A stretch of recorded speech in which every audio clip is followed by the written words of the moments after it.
Very good morning to you. All the latest on the war in Iran to come, but first to breaking news. Parts of Japan are currently on tsunami alert, with a warning issued for waves of up to 3 metres in height.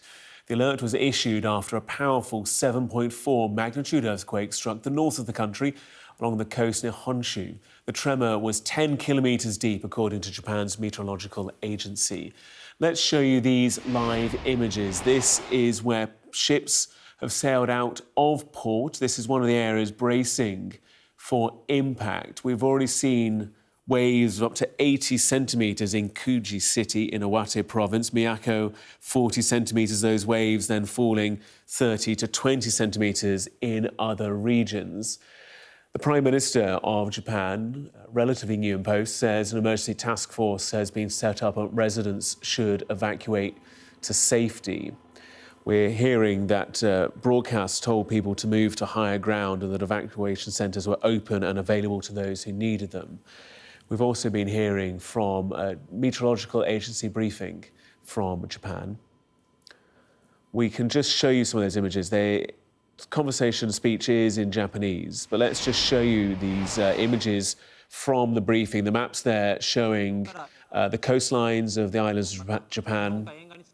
And like I say, this briefing taking place following that 7.4 magnitude quake off Japan's northern coast. We are also hearing that operations of some of Japan's bullet trains between Tokyo and Aomori have been halted following that earthquake. The tsunami has been observed off Japan's coast, according to local broadcasters. National television in Japan reporting that, according to the Reuters news agency. The initial figures for the earthquake magnitude, 7.4, 7.5, that is often revised somewhat during the course of the following several hours after a quake hits. But Japan is on the confluence of at least 3 tectonic plates, the North American, the Eurasian and the Philippine plate. It is an area of high tectonic activity. Obviously, you will remember back to 2011, the 9 to 9.1 magnitude quake that struck the country, leaving 20,000 people dead, and of course triggering the Fukushima nuclear disaster as well. Just to put that into context, the current magnitude of the quake we're speaking about today, 7.5. So a weaker quake, but still highly significant in its magnitude. Anything above 5 to 6 is significant. 7 is most certainly notable, and we're hearing that the US tsunami warning system says that the threat after that quake is also possible on the East Coast as well. So closely watching the developments here. We're just waiting to see what some of the lines and the narrative from that press conference are through the course of the next few moments here on Sky News. But this is the live scene at 4 minutes past 6 local time in Japan. The first warnings of the earthquake were just before 5 p.m. local time, so just before 9 a.m. here in the UK. And I'm just looking at some Japanese media across the country reporting that buildings in Tokyo, several hundred kilometres away, were reporting to feel the shaking sensation as a result of that earthquake, that 7.5 magnitude quake. These are the live images. We're looking and keeping a close eye on the coastline. There are warnings of tsunamis of up to 3 metres, so around 9 to 10 feet high. Those warnings are often revised as well during the course of the progression of the incident itself. We have already seen some waves of 80 centimetres and then lower reports of 40, 30 and 20 centimetres at various points along the northern coastline of Japan. We will take you live to Japan in just a few moments' time, actually, to bring you the latest from the country. But like I say, this is off the northern coastlines. This is affecting millions of people across those communities. And like I say, according to the Meteorological Agency, the biggest wave so far, 80 centimetres. There have been reports of ships fleeing port and sailing out into the ocean to try and protect themselves against any oncoming waves. And this is also a key issue and concern for those living along coastal communities. Broadcasts have called on people to move to higher ground. Evacuation centres have been opened and people are being asked to make their way. Also just hearing that local electricity companies are checking the integrity of the Oceanographic nuclear power plant. It's in the Miyagi prefecture. It's south of the three affected prefectures. There are no nuclear power plants in operation in the northeastern Hokkaido and Toku regions. They have had a number of nuclear shutdowns there. So no nuclear power plants in operation in the northern prefectures, but one is being checked to determine the impact of that earthquake and tsunami. That is in the Onagawa nuclear power plant. That's according to the Tokyo Electric Power Company. Like I say, you'll of course refer your minds back to 2011 and the impacts that Fukushima has had following the 2011 tsunami. I'm just looking at some of the local media, television channels, pictures showing Japanese news reports of the tsunami warning. Japanese TV warning tsunami exclamation mark in the text on the screen there. And this earthquake struck around 100 kilometres off Japan's eastern coast at a depth of around 10 kilometres. The closer to the surface that earthquakes occur often then influences the degree to which the tsunamis then propagate themselves. Let's take you to Tokyo. Najib El-Kash is a reporter and joins us now. Appreciate you joining us. What more can you tell us about the warnings and what people are experiencing so far? Well, actually, now we have on TV in Japan a continuous warning. Actually, the programming has stopped, and now we see a red line and a yellow line on the northeastern coast of the country, and continuous reporting about the tsunami waves. Some of them have already arrived. We have tsunamis of up to 90 centimeters up in the Aomori prefecture. And it seems that tsunami of height up to 3 meters, is expected, which means that there might be quite a considerable incursion of water into the land. And until now, we don't hear of casualties or major damage, but it seems that the tsunami, the likeliness of the tsunami actually happening is very high. So it's a matter of time to make sure that all the people living in that area leave on time. And just checking, when this earthquake struck about 100 kilometres off the coast, did you notice it yourself? Did you feel any of the impacts of that earthquake? Not at all. In Tokyo, nothing happened, but we have been calling our friends and colleagues in the north, and they said that the shake was very strong. And now everybody is really panicking and trying to go up to higher areas as soon as possible. Japan is no stranger to earthquakes, no stranger to tsunamis as well. You say that programming on television has stopped. Do you get phone alerts? Is there a text alert system? Are there loudspeakers along coastal regions? What is the level of preparedness? Yes, exactly. All that happened. Now, the national TV NHK stopped broadcasting. They do stop broadcasting in times of these when there is like imminent danger of tsunami. And this is what they are doing now. We didn't receive text messages in Japan. In the past, there have been some error messages going into areas that are not the areas affected by the earthquake. But after long experiences, especially after the 2011 major earthquake and tsunami in the north, in the same area that was hit by the earthquake and is receiving the tsunami now, which we're talking about northeast Japan, the three prefectures of Fukushima, Miyagi, and Aomori. This time, the earthquake is a little bit further north than the 2011 earthquake. So now we're talking about further north, which means Aomori prefecture, and the Hokkaido island, which is the island north of the main Honshu island of Japan. But anyway, that area experienced the tsunami 15 years ago, and they are more prepared than other parts of Japan because of the recent experiences.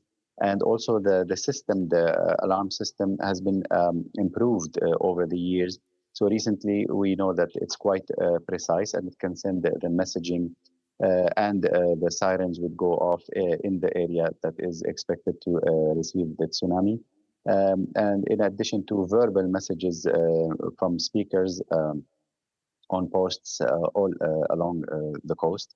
And in Japan, because of what you mentioned, that the country is really prone to national disasters, there is a very like unusually tight connection between the authorities that detect natural disasters and the media, especially the official media, the state media like NHK and the radio stations, which means that the information that comes from these authorities are instantly broadcasted and followed with messaging systems on the media and on the ground through these posts. Some of these posts actually have 24-hour live cameras that are connected to both the TV and the national authorities for predicting and supervising natural disaster issues. Just looking at some of the reporting as we're speaking on NHK, and they are notably just referring to the fact that the Tokyo Electric Power Company has confirmed no abnormalities at the Fukushima nuclear plants, no change in radiation levels at those sites, and further north, the Tokyo Electric Power Company saying no abnormalities at its plants in Aomori or also Miyagi prefectures as well. So very swift responses, but also, I guess, reassurances with regards to those sites. They are, especially Fukushima, have been in the headlines for so many reasons, of course, all of them the wrong ones, following 2011. There must have been an awful lot of lessons learned as a result of 2011 and applied to try and bring about more safety and security for Japan and its infrastructure now, 15 years on. Well, actually, Fukushima, as I mentioned, is further south. The earthquake this time, the original site of the tsunami of 2011 was the three prefectures that going from Tokyo, from south towards north. It's Fukushima, Miyagi, and Aomori. So now this time we're talking about Aomori and Hokkaido. So Fukushima is relatively far from this event. After the 2011 tsunami, I spent a lot of time in the area, of course, and we know that the nuclear reactors, the electricity generating nuclear reactors in that region, when we talk about Aomori Prefecture, they are on the other side of the North Peninsula. So it's not the side that is receiving the tsunami. The tsunami is coming from the east, whereas the nuclear reactors, nuclear power plants in Aomori are on the western side. But in Miyagi, there is the Onagawa nuclear plant. I visited in 2011, and actually it's on top of a hill. It's quite far up the mountain. It's not. It could, of course, be hit by or affected by the earthquake itself, but I don't think it represents a danger when it comes to tsunami. So in this sense, I don't think there's like imminent danger to any nuclear plant at the moment. Of course, everything should be confirmed with the relative authorities, and it seems that so far they are reassuring the public that no big problem is happening in any nuclear power plant. Really good to have you with us, Najib. Thank you so much for sharing your time, joining us live from Tokyo. Well, let's also take you to our correspondent, Helen Ann Smith, who joins us now. Helen Ann, just what more do we know about the latest warnings and the manifestation of that earthquake and tsunami? Well, as always with these tsunami warnings, there's that sort of awful period where everybody waits for those waves to hit. And as we understand it at the moment, that process is beginning. As you've been saying on air, the largest wave we've seen thus far, 80 centimetres in the city of Kuji. But we're expecting more, and that's what the Japanese Meteorological Agency have said. The forecasts anything up to 3 metres. And of course, waves of 3 metres could be absolutely devastating. It's just worth saying that the kind of early warning system in Japan is really, really excellent. And they are no strangers to tsunamis. They are no strangers to earthquakes. as your previous guest was saying there, and that early warning system that is in place is really thorough. A couple of years ago, I covered the major New Year's Day earthquake in Japan, and it really is incredible just how swiftly people are told to move and told to evacuate and told to leave, and just how seriously the Japanese take those warnings as well. As I said, of course, they have a terrible history of earthquakes and tectonic activity, most tragically, of course, in 2011 around the Fukushima prefecture, but the Japanese respond to those very, very fast. So hopefully there will have been enough time for people to leave and people to evacuate. But we are still kind of in that waiting process to wait and see how far those waves do hit, which areas they most affect, how big they end up being. But at the moment, the most that we're aware of is a wave that's hit the city of Kuji, around 80 centimetres, still certainly enough to cause some damage. And remember, of course, there'll be damage too from the quake itself. It's not just the tsunami waves. The quake itself, around 100 kilometres from the coast, that is sort of plenty close enough to do damage, certainly to the villages and towns that will be kind of the closest to that epicentre, up in the north of Japan there.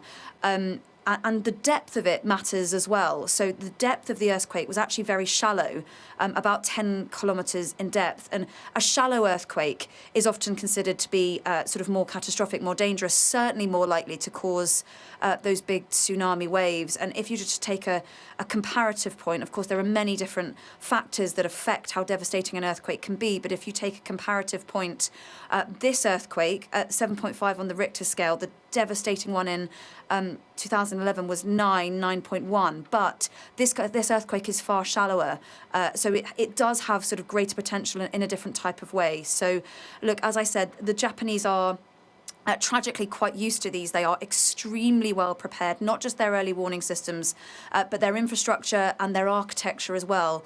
When I covered the earthquake back in 2024 in Japan, and you are really struck by just how resilient some buildings in Japan can be in the face of, quite frankly, massive quakes. And we know this is a massive quake.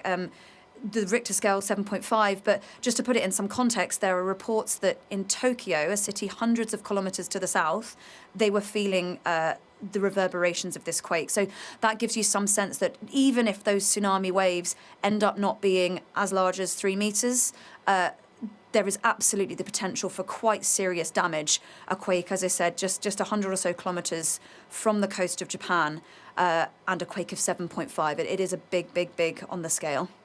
Just looking at a quote here from the Prime Minister, who has set up an emergency task force to deal with this, came in post in October of last year, saying, "At this time, we have received a report that, quote, human and material damage is currently being confirmed, but from now on, we will receive detailed reports and address the disaster response." So initial work going in to try and establish whether there has been, and if so, to what degree, potential impact to both infrastructure and also impact on human life as well. Like you say, it's very early days in this process. It takes time for that wave to make its way across the waters, and like you say, all sorts of elements will factor into it. The topography of the seabed between the earthquake site and also landfall, and equally the land topography itself. So this is a watch and wait moment. But as we see these vessels in port here in Hokkaido, interestingly, we did see some vessels already leaving port, making their way out to sea to try and mitigate any impact of the oncoming waves that may end up inundating these coastline communities. And I think what's striking here, Helen Ann, as we kind of see these waves, fairly normal at the moment, it would appear, impacting on the coastline there, is just how close to the shore front some of these coastal communities are. Yeah, that's absolutely right. And that is a real feature of kind of the Japanese coastline. And it is the case in so many of those areas that these are traditional villages and towns, often quite small, often in those slightly more rural and more remote places. They're also quite traditional architecture sometimes.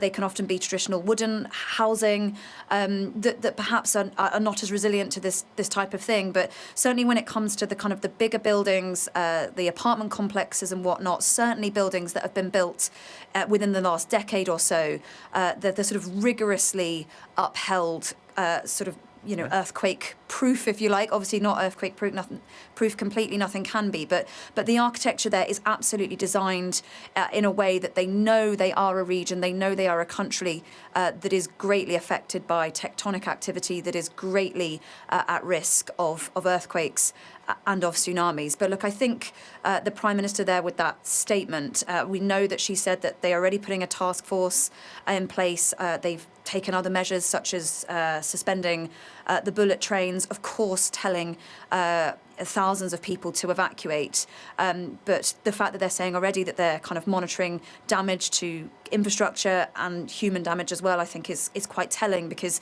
we are still in those quite early days. We're in those early hours where we don't know how big the waves are. Some of them might still be incoming, or perhaps they end up not being as big as feared and as forecast. That's always possible as well. Again, I know in my time in this bureau and covering this patch, we keep an eye on quakes and tectonic activity in Japan, and there are instances where you have a really pretty significant quake on the Richter scale, but it ends up not resulting in an enormous amount of damage or an enormous amount of loss of life. And that does happen sort of not infrequently at all. So, of course, all the authorities there and the people of those northern prefectures of Japan will, of course, be praying that that is the case this time.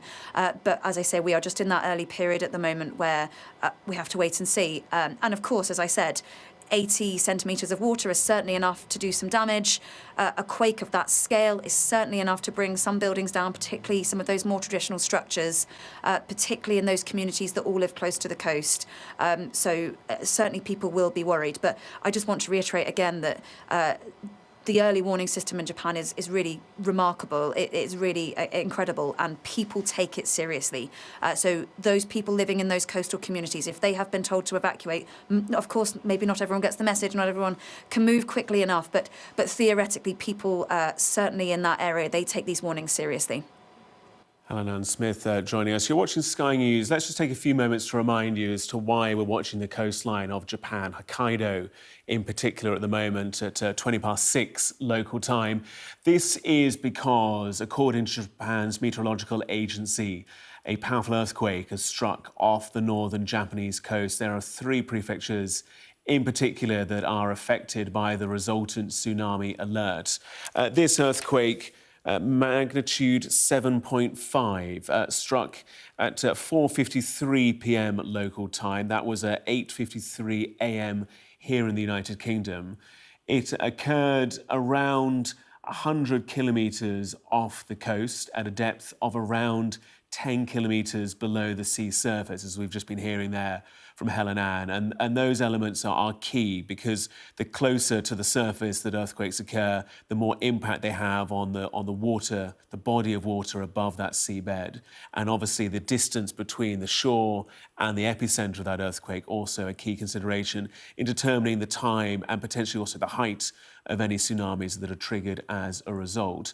Well, Japan's NHK public television has said that a tsunami of 3 metres, that is 10 feet, could hit the area shortly. And if you look actually on NHK, which is a national television and media in Japan, their website currently says they're displaying a reduced page that is optimised for emergencies and disasters. It also notably helps them conserve battery power. So mitigating measures already been taken by broadcasters in Japan. We've also been hearing that local power production companies have been inspecting their nuclear capacity and facilities. And we're hearing at the moment positive responses from the various nuclear sites along Japan's coastline.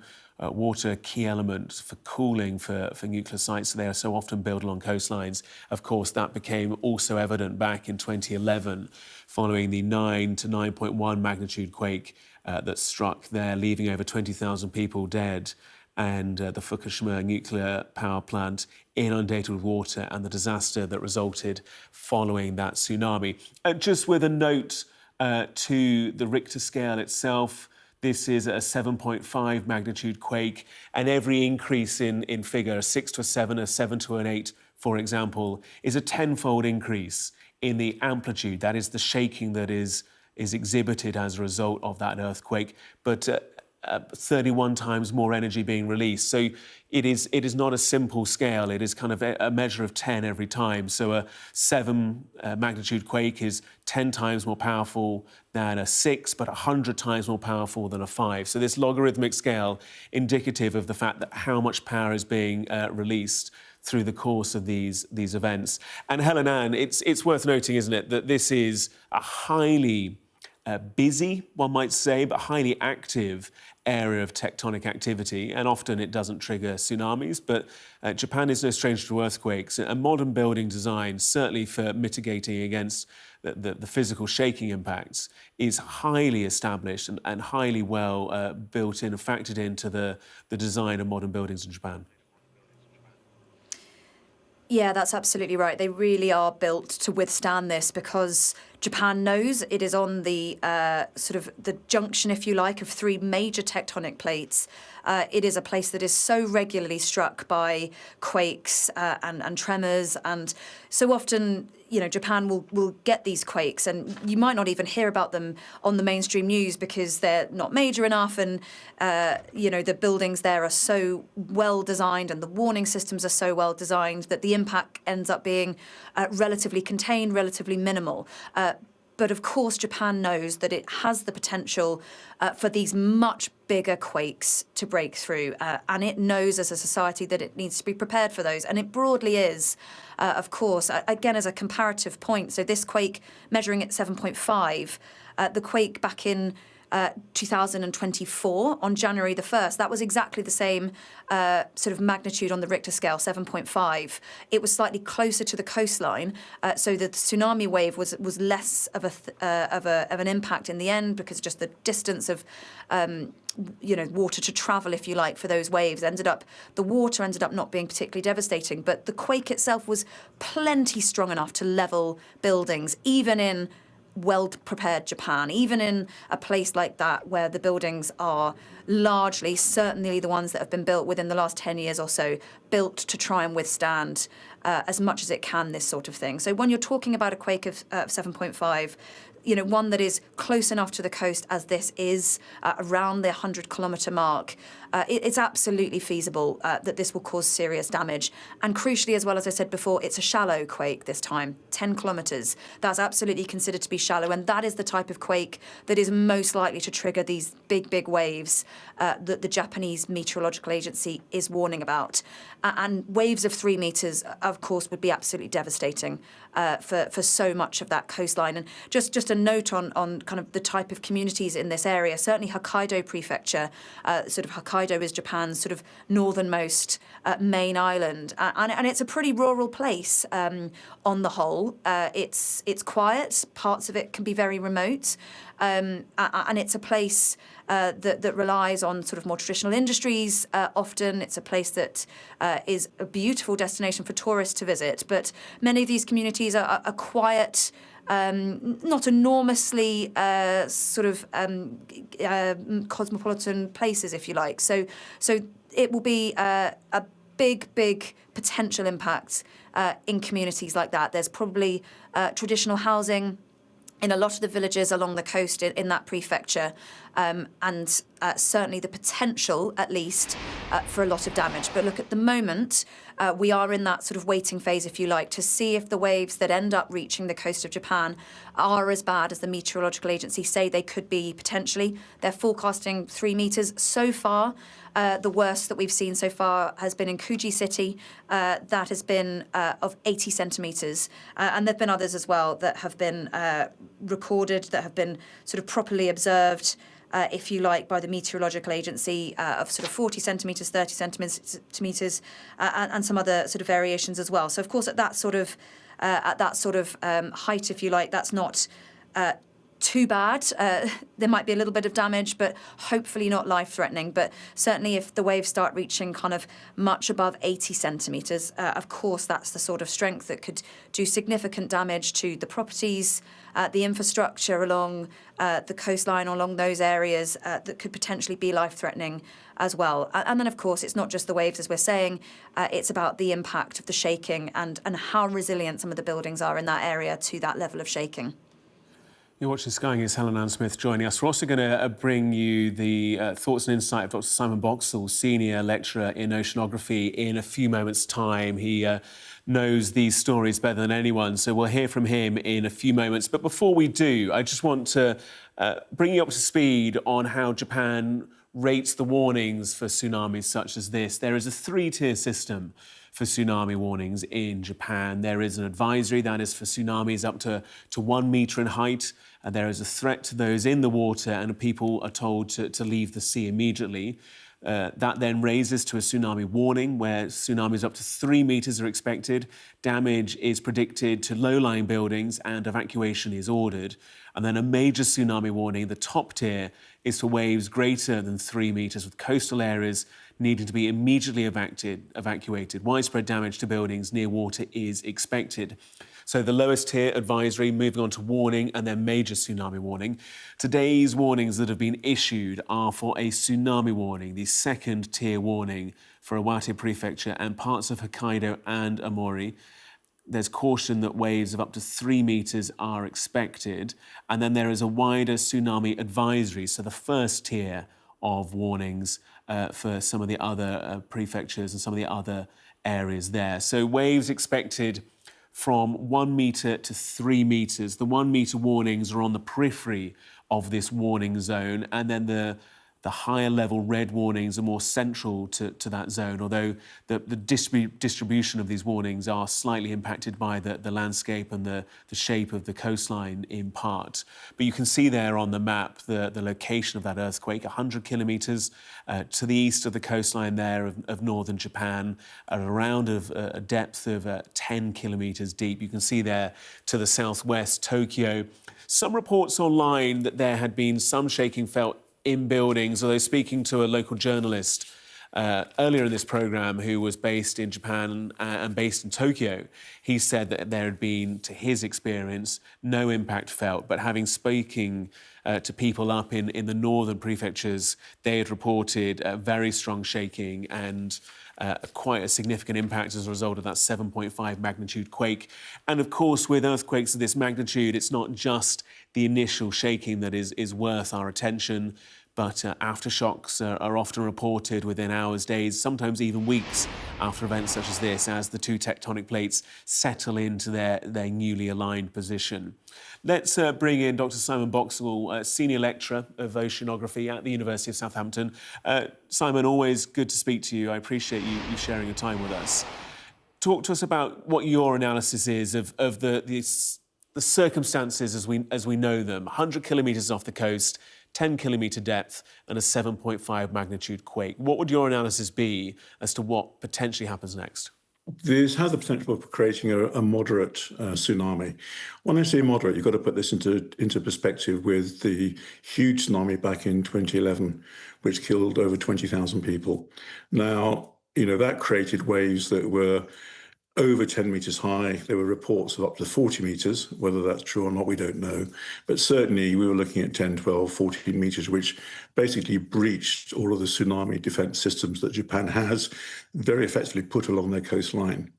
We're now looking at sort of waves coming in of between about 30 and 80 centimetres, so sub-metre. That still can cause some damage. Ships have left ports because once you get away from the shore, you're safe. In the open ocean, you wouldn't notice a tsunami. So they did the right thing. I would have expected the big waves to start to hit by now. The earthquake itself was a reasonably high level of earthquake, fairly deep down in the Earth's core and the Earth's crust. So we will wait to see whether we get any bigger waves. There's talk of waves up to 3 metres, and that will cause some destruction, particularly these low-lying areas. And as one of your correspondents said, this is an important area for tourism as well. So you've got a lot of people sort of along that coastline. But the next hour will tell as to whether this is going to cause devastation or not. We talk about the height of these waves, Simon. What about the speed to which they make their way across oceans? Because, 100 kilometres away, what relative velocity does a wave like this have? The wave speed depends on the water depth. The deeper the water, the faster the wave moves. Now, these waves can move at almost 500 miles an hour in the open ocean, which is why, waves from Japan, as we saw in 2011, can affect the coastline down in sort of Chile 10, 12, 15 hours later. So they travel at about the speed of a commercial airliner. In open oceans, in deep water. But as they get to shallow water, they slow down. And this is why they become so destructive. The front of the wave slows right down to 100 miles an hour, 50 miles an hour, 10 miles an hour. The back of the wave is still going full pelt, which is why the water then piles up. So 100 kilometers offshore, you'd expect the main waves to start hitting, probably, given the water depth there, about an hour later. So we'd expect those waves to be hitting pretty soon. And then with regards to the kind of the visuals along the coastline, it's often kind of said, isn't it, that when tsunamis strike, it appears that the water recedes from the coastline before coming back in again. Is that something that you would associate with tsunamis of this size, or is that more associated with larger tsunamis? It can happen with any tsunami. The tsunami is a wave. And if you think about the waves coming from the wind that hit the shoreline, if you're on a holiday along the beach, the waves go out, the waves come in. And it depends very much on whether the crest of the wave or the peak of the wave, so the peak of the wave, the crest, or the trough of the wave hits first. If it's the trough, then the water's pulling back to fuel the sort of crest coming back in again. If it's the crest hits first, you wouldn't see that sort of shoreline, that sort of waterline disappearing. So yes, you can get situations where, as we saw in Indonesia, the beaches were suddenly exposed, going way out into the sea, and then suddenly the waves come crashing in. It depends on whether, like a normal wave, whether it's the crest of the wave or the trough of the wave that hits first. And I'm assuming, obviously, we've all seen a pebble drop into the ocean. Waves don't just go in one direction; that they spread out from that epicenter. We would look to the east. I assume, based on the amount of energy heading in the direction of Japan, that areas along the western coast and also Hawaii are relatively safe, considering the distance they are away from the earthquake. Certainly, if we're looking at waves, I say no more than 3 meters. 3 meters is still a big wave. Let's not beat around the bush here. But certainly, if that's the size of the wave, it's unlikely to cause major problems in places like Hawaii and the US and Canadian west coast. This is a moderate tsunami. Potentially, fingers crossed, it doesn't turn out to be a bigger tsunami. And when we saw last year the Russian tsunami, which turned out to cause some destruction along the Russian coastline, but didn't actually cause destruction elsewhere. I suspect this might be on a similar scale to that. We will have to wait and see. And of course, it is hitting a very heavily populated area. To what degree, with that heavy population in mind, to what degree do you and can you mitigate against these kind of events? What is the level of coastal resilience that can be deployed to try and protect coastal communities and coastal infrastructure? Well, you can see actually some of the pictures. You can see there's some sort of offshore structures which help break up the wave. They also tend to sort of have, in very vulnerable areas, build fairly high sea walls to protect against these waves coming in. And that's not difficult to do. If you think about somewhere like the Bristol Channel, the tide itself goes up and down in excess of 16 meters every day. So you've got a 16-meter wall there. So building those sorts of defenses, those sort of harbour walls against that sort of 3, 4, 5 meter tsunami isn't difficult. The big problem back in 2011 is that the huge tsunami that hit Japan then breached those walls, and you then end up with a problem with water behind the walls trapped. So we've got walls in place, and also they've been building houses along the coastline which are more tsunami proofed. The traditional approach was to build really solid structures which would fight against the force of the sea. You never win against the force of the sea. What they do now is they build structures where, if there's a tsunami warning, and Japan is very good at sending out tsunami warnings and people do listen to them, then a lot of the buildings, particularly along the coastline, are built so that if a wave hits, it takes out the ground floor. The residents go up a floor, and okay, it causes damage to the garage, to your storage area. but actually it's designed to work with nature rather than against it. And so the way in which they structure their buildings, the way in which they have sea defences, helps defend against moderate tsunamis. And I would hope that's the case in this case.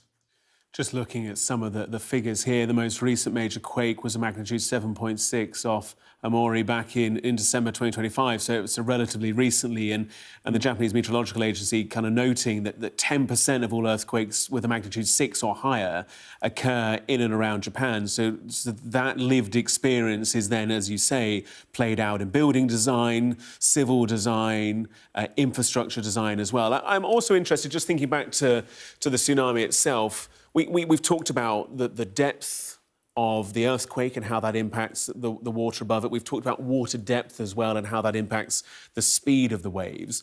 What about the topography of the seabed and also what that seabed is made of? You know, how does, a highly silted seabed maybe compare to a rocky seabed, and how does that impact how the waves progress and make their way onto the coast? The biggest issue with the seabed is the shape of the seabed and the way in which it reflects and refracts the wave itself. As the wave moves, as it reaches shallow water, it tends to bend. Now, you can get situations where the seabed form can focus the waves, so you end up with slightly bigger waves than you would have had otherwise. It can also diffuse the waves as well. We saw that way back in Indonesia in that fateful Boxing Day tsunami, where certain areas were completely devastated by tsunamis, yet 10 miles, 20 miles down the coast, there was virtually no effect at all. And that is down to the fact that you get refraction and reflection. You get these waves bouncing around. As you said, you throw a stone in the pond, the waves propagate out. But actually, structures in the pond, the depths and so on will change the way in which those waves propagate out. And so you can get a focusing of waves. And this is where you sometimes get these much bigger waves than other parts of the coastline. This is where you might get these 3-meter waves, not because you're getting a huge 3-meter wave hitting the coast, but because you're getting this sort of focusing of waves. Sometimes the energy is focused on certain areas, and it's very hard to predict that sometimes. Just looking at some of the key lines from this news conference, Simon, Japanese authorities advising to keep watch for landslides, understandably, also further earthquakes this week, saying that a bigger tsunami may hit after the first wave. They say that that is a concern for them as well. And just talking about other earthquakes, we typically think about aftershocks as those tectonic plates kind of settle into their new position. But what about the movement at one point? If we see a movement in northern Japan, in the regions around there, how does that then impact the plate elsewhere? And does that potentially heighten the risk for secondary earthquakes in either the same location? Shock we're seeing, or do we see aftershocks, or actually is this a precursor to the main shock? It's interesting that in the 2011 tsunami, in the reporting of that, the news channels suddenly noticed that there were tens of earthquakes of measurable scale happening all along the Pacific Ring of Fire. And they were sort of saying, well, is this because, the entire thing's breaking up? What you don't realize is that's normal, that there are earthquakes, small earthquakes, moderate earthquakes, all around the Ring of Fire that sort of is the edge of the Pacific Ocean, the Pacific Plate. And these are happening all the time. You might have maybe 100 minor earthquakes in a day. It's only when you get these bigger earthquakes. And also you've got to bear in mind that not all earthquakes create tsunamis. Tsunamis are always created by some sort of earth movement. It can be an earthquake. It could be a landslide underwater, a submarine landslide. It could be a meteorite strike. We don't get many of those, luckily. But, a tsunami can occur during an earthquake, but it depends on the nature of the earthquake. We do get earthquakes where no tsunamis are created. The warnings are always given, rightly so, but it's difficult to predict whether a particular earthquake will create a tsunami. Simon, it's always fascinating to speak to you. Appreciate you sticking with us. I just want to also bring in our correspondent, Helen Ann Smith, from our bureau. And Helen Ann, for viewers who may be just joining us at 11:15 at UK time, at 6:45 in Japan, just bring us up to speed on what the warnings are and how they've developed. Yeah, so it's almost an hour since this earthquake struck. the epicenter about 100 kilometers off the coast of northern Japan, off the east coast of northern Japan. It's an earthquake, we're told, about 10 kilometers deep. And the Japanese Meteorological Agency have put quite large swathes of Japan's northern coast on a tsunami warning and essentially ordered people to evacuate as quickly as they can. The most affected areas we expect are going to be the sort of southern part of the northern island of Hokkaido, Hokkaido Prefecture, a stretch of Amori Prefecture, which sits sort of at the top of Japan's main Honshu Island, and the prefecture just south of that, Iwate Prefecture as well. There are lower tsunami warnings for some of the other prefectures, just sit slightly further south, but those are the three key areas that have a high tsunami warning. It's sort of the second level down, if you like, not the absolute worst tsunami warning that Japan sort of theoretically can issue, but still one that is considered to be very serious, one that absolutely comes with an evacuation notice, one that absolutely authorities would like people to respond to and respond to very quickly. And we've seen quite a lot of activity already. Just for instance, we've seen ships leaving the ports to try and avoid those incoming waves. We've seen bullet trains ground to a halt. The Japanese Prime Minister has said that she has created an emergency task force, that they are already kind of making assessments as to whether there has been impact to property and infrastructure, and potentially even loss of life. At the moment, we've only seen waves, or the worst wave that's been properly recorded, properly reported at the moment, is 80 centimetres. That's in the Koji port city. There's others that have been reported around sort of 40 centimetres, 30 centimetres, 20 centimetres.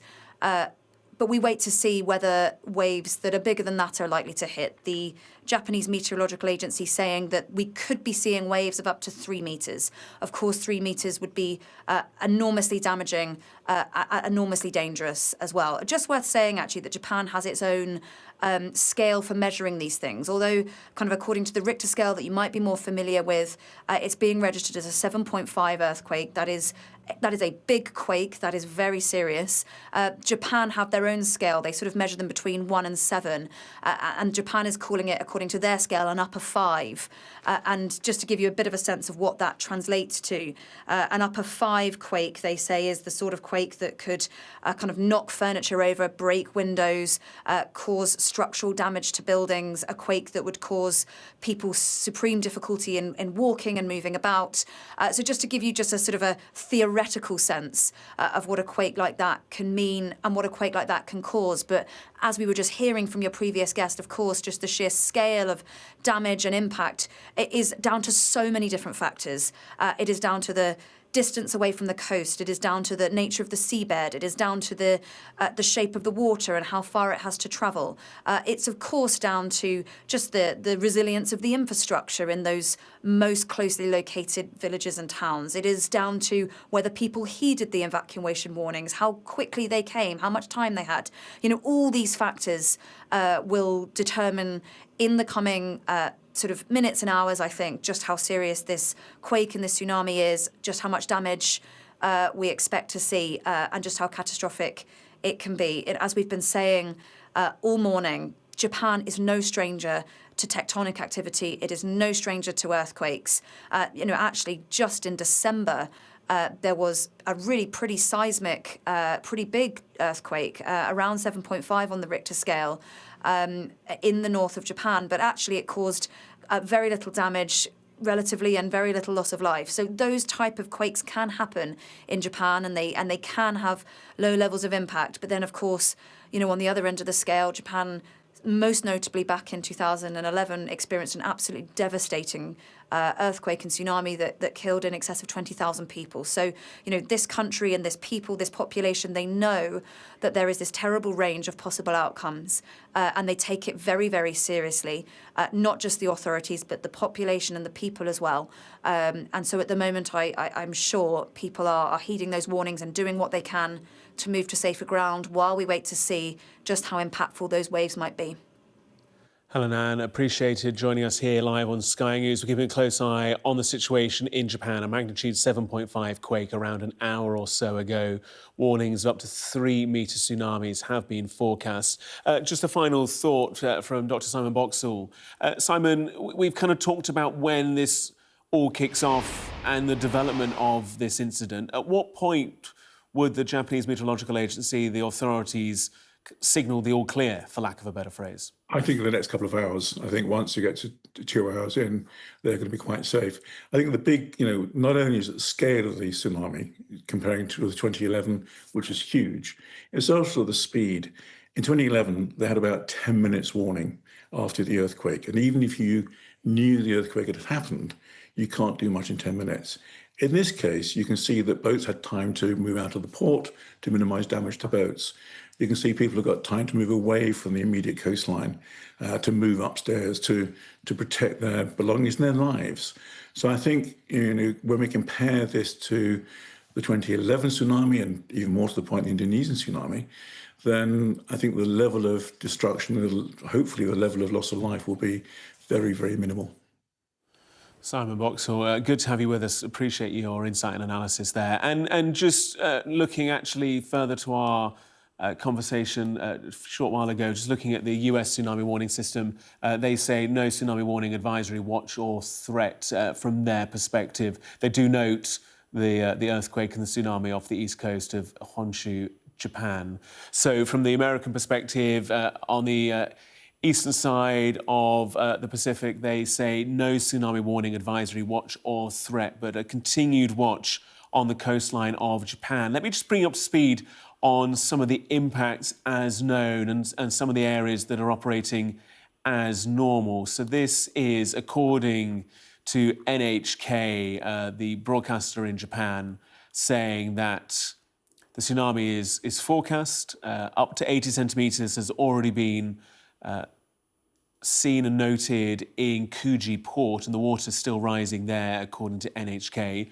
The government task force and crisis management centre has been set up as well by the Prime Minister's office.